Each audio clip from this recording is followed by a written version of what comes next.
সম্প্রতি রাসেল ভাইপারের কামড়ে মৃত্যু নিয়ে সারা দেশে আলোচনার ঝড় বইছে। Russell viper Russell's viper Russell's viper Russell's viper Russell's viper Russell's viper সামাজিক যোগাযোগ মাধ্যম থেকে শুরু করে মানুষজন বিভিন্নভাবে এই সাপ নিয়ে তাদের উদ্বেগ প্রকাশ করছে এবং খুবই অল্প সময়ে মানুষের মাঝে এই সাপ নিয়ে আতঙ্ক ছড়িয়ে পড়েছে। কিন্তু হঠাৎ করে কেন এই সাপের আবির্ভাব হলো, কেনই বা এই সাপ নিয়ে মানুষ এত আতঙ্কিত হয়ে পড়েছে এবং আসলে এই সাপ নিয়ে আমাদের ভয় পাওয়া কতটা যৌক্তিক, আজকের ভিডিওতে কথা বলবো এই নিয়ে।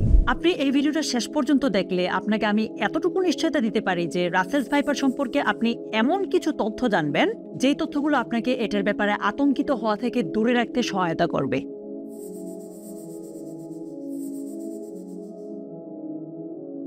ভিডিওটা শুরু করবার আগে চলুন প্রথমেই রাসেলস ভাইপার সম্পর্কে বেসিক কিছু জেনে নেওয়া যাক। রাসেলস ভাইপারকে বাংলায় চন্দ্রবোরা বা উড়োবোরা নামেও ডাকা হয়। পৃথিবীতে এর দুটো প্রজাতি রয়েছে। নাম্বার 1 ডাভোয়া রাসেলি, যা পাওয়া যায় ভারত, পাকিস্তান, নেপাল, শ্রীলঙ্কা, ভুটান এবং বাংলাদেশের মতো দেশগুলোতে।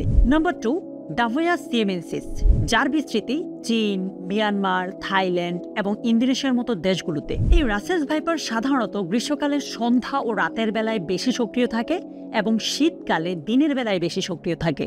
এর প্রজননকাল মে থেকে নভেম্বর পর্যন্ত সময়টাতে হলেও সবচেয়ে বেশি দেখা যায় জুন এবং জুলাই মাসের সময়টাতে, যার ফলে গত জুন মাস থেকেই এই সাপ নিয়ে আমরা বিভিন্ন কথা শুনে আসছি। অনেকে আবার গুজব ছড়াচ্ছে যে এই সাপ নাকি একসাথে 80 থেকে 90টা কিংবা কোনো কোনো ক্ষেত্রে 100টা পর্যন্ত বাচ্চা দিয়ে থাকে, কিন্তু আসলে এটা পুরোপুরি সত্য নয়। এই রাসেলস ভাইপার সাধারণত 6 মাসে 6 থেকে 60টি বাচ্চা দিয়ে থাকে, যার মধ্যে অধিকাংশই বেঁচে থাকতে পারে না। রাসেলস ভাইপারের প্রধান বাসস্থান হচ্ছে ফসলি জমি, খোলা ঘাসযুক্ত এলাকা, পাথুরে টিলা, ঘন কাঁটাযুক্ত ঝোপঝাড় এবং ম্যানগ্রোভ বন। আর এদের খাবার মূলত ইঁদুর জাতীয় প্রাণী, পাখি, গিরগিটি, পোকামাকড় এবং টিকটিকি বা এ জাতীয় যেই খাবারগুলো আছে এগুলো খেয়েই মূলত রাসেলস ভাইপার তাদের জীবন ধারণ করে। তাই এটিকে প্রায় মানুষের বসতিস্থল এবং বিশেষ করে ফসল কাটার মৌসুমে কৃষি জমিতে বেশি পাওয়া যায়। বাংলাদেশে কিন্তু গত শতাব্দীতেও রাসেলস ভাইপার ছিল।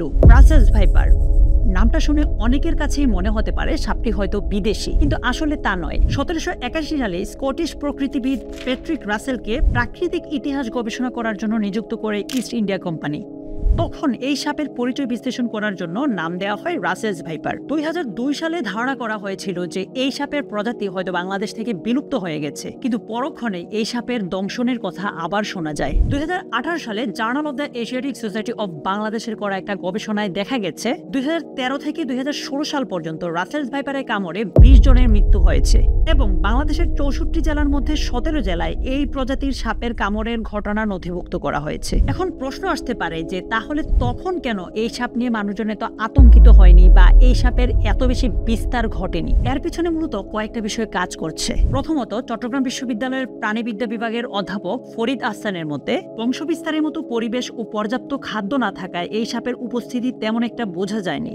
সাম্প্রতিক বছরগুলোতে বাংলাদেশের এই সাপের সংখ্যা বাড়ার অন্যতম প্রধান কারণ হচ্ছে একই জমিতে বছরে একাধিক ফসল ফলানো। সারা বছর খেতে ফসল থাকায় জমিতে ইঁদুরের সংখ্যা বাড়তে থাকে।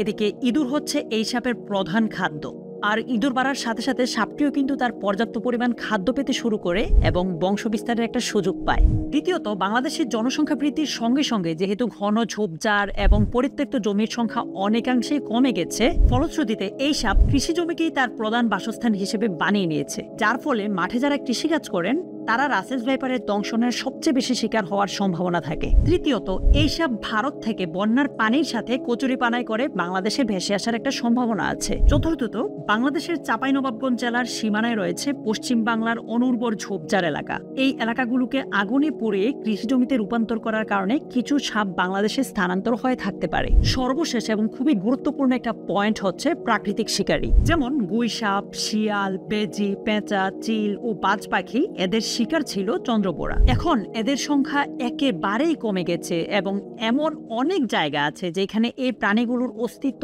নাই বললেই চলে। আমাদের দ্বারাই এদের হত্যার ফলে পরিবেশগত ভারসাম্য বিঘ্নিত হয়েছে, যার ফলে এই সাপের সংখ্যাও বৃদ্ধি পেয়েছে। এখন আসি মূল প্রশ্নে যে আসলেই কি রাসেলস ভাইপার নিয়ে আতঙ্কিত হওয়ার দরকার আছে? বাংলাদেশে প্রতি বছর সাপের দংশনে প্রায় 7,500-এরও বেশি মানুষ মারা যায়। এর মধ্যে আনুমানিক 100 জন রাসেলস ভাইপারের দংশনে মারা গেছে। সেক্ষেত্রে এই সংখ্যা মোট মৃত্যুর প্রায় 1.33%। এদিকে রাসেলস ভাইপার কামড় দিলেই যে রোগী সাথে সাথে মারা যায় এটাও কিন্তু পুরোপুরি সত্য নয়। এটা আমার কথা না, বাংলাদেশের বন্যপ্রাণী ও পরিবেশ বিশেষজ্ঞ গবেষক মোহাম্মদ আবু সাইদের কথা। তার মতে ন্যূনতম 72 ঘন্টা আগে সহজে রোগী মারা যায় না। বাংলাদেশে এ সাপের কামড়ের পর 15 দিন পর্যন্ত বেঁচে ছিল এমন তথ্যও আছে। এদিকে বাংলাদেশ টক্সিকোলজি সোসাইটির সভাপতি অধ্যাপক মোহাম্মদ আবুল ফয়েজ সাপের দংশন ও এর চিকিৎসা নিয়ে বই লিখেছেন।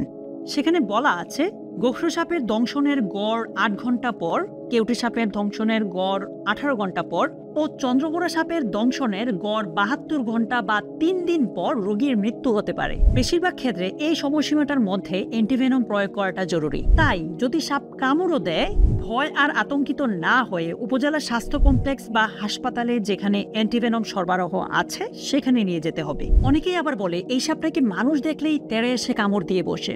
এই ধারণাটা কিন্তু সঠিক নয়। বাচ্চা রাসেলস ভাইপার সাধারণত অনেক বেশি আতঙ্কগ্রস্ত ও ভীতু প্রকৃতির হয়। প্রাপ্তবয়স্ক রাসেলস ভাইপার কিছুটা ধীরগতির ও অলস প্রকৃতির হয়ে থাকে। একে সচরাচর বিরক্ত না করা হলে আক্রমণ করে না, তবে আক্রমণ করলে অত্যন্ত দ্রুত গতিতে আক্রমণ করে। আতঙ্কিত হলে রাসেলস ভাইপার তার দেহকে এস আকৃতির লুপে গঠন করে এবং দেহের প্রথম 1/3 উঁচু করে এমন জোরে হিসির শব্দ করে যা অন্য কোনো সাপ করে না। রাসেলস ভাইপারের এমন আচরণ দেখে অনেকেই মনে করেন এরা মানুষকে তাড়া করে এসে কামড় দেয়, কিন্তু ব্যাপারটা পুরোপুরি সত্য নয়। সর্বোপরি আগেও যেমনটা বলেছিলাম, এ জাতীয় সাপের বংশবৃদ্ধিকে নিয়ন্ত্রণের জন্য প্রাকৃতিক ব্যবস্থার উপর আমাদের নির্ভর করতে হবে। গুইসাপ, বেজি, চিল, পেঁচা, বানর, শিয়াল ইত্যাদি সহ আরো বেশ কিছু প্রাণী রক্ষার জন্য আমাদের প্রচারণা চালাতে হবে। আজকের মতো এ পর্যন্তই। সম্ভব হলে ভিডিওটি শেয়ার করে কিংবা কমেন্টে আপনার কাছের মানুষজনকে মেনশন করে রাসেলস ভাইপার সম্পর্কে সঠিক তথ্যগুলো জানার সুযোগ করে দেন। দেখা হচ্ছে পরে কোনো একটা ভিডিওতে। ভালো থাকবেন। আল্লাহ হাফিজ।